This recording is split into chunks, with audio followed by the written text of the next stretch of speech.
Thanks, Houston. Crews and families alike picking up the pieces left behind by severe weather. One of the biggest being confirmed as a tornado forming north of Eagle Raceway. This incredible video coming into our Now Local News app. But they weren't the only ones hit by twisters. At least one more forming in Douglas County, leaving a narrow trail of destruction. That twister in the small community of Irvington injured at least one person, and out of the 24 areas hit, 4 homes were leveled. One of the homes hit hard belongs to Joe Adams. He describes what he experienced during the storm.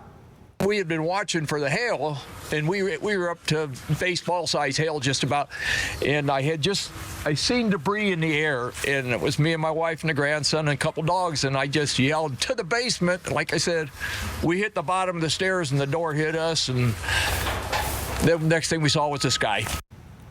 Douglas County deputies will be patrolling the area 24/7 to prevent any looting as homeowners start the task of cleaning up.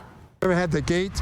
I didn't even fix the fence. My fence was laying on the ground for 2 months, and I just fixed the roof. I got the roof fixed, and this is what happened. Last night's hailstorm leaving a serious mess in Fremont. This video in our Now Local News app showing a building with most of its windows replaced with wood panels. Some hailstorms as big as grapefruits and softballs pounding homes and businesses. You can see here just how big some of the dents on the buildings are. The hailstones also leaving behind shattered windshields, damaged roofs in their path. Channel 8's Karen Lucrest gives us a closer look at the damage in Fremont and how the community is responding.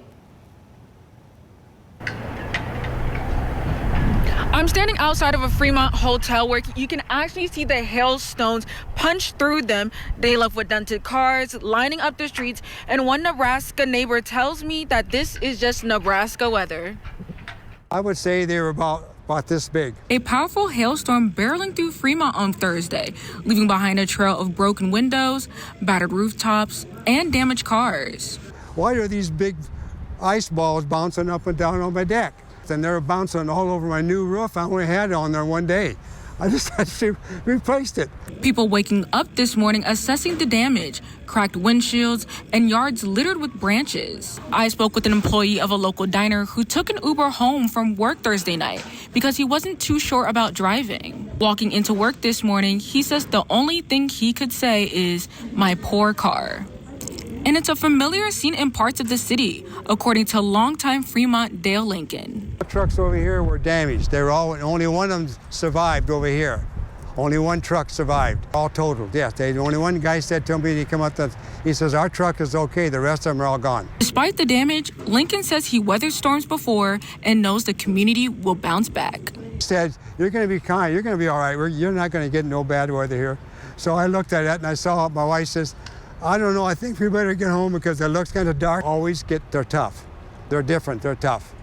And these babies are tough. They come out just like that.